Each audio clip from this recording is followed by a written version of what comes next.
नमस्कार सरला. नमस्कार.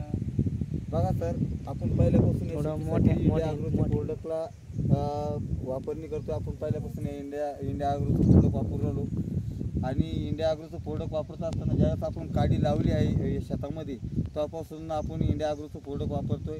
या शेतीसाठी तुम्ही कशी पहिल्यापासून सुरुवात कसं केलं याच्यामध्ये काही थोडंसं सांगू शकता? हो सर, नमस्कार. मी पहिले ग्रो मॅजिक ॲडव्हान्टाची ड्रेचिंग केली होती सर, आणि त्यानंतर एक फवारणी पण केली त्याचीच. त्यानंतर पुन्हा ओलिव्हची एक ड्रेचिंग झाली, पुन्हा फवारणी झाली ओलिव्हची. अजून मायवीरची एक फवारणी केली, स्टिकर वापरलं. बघा सर, अजून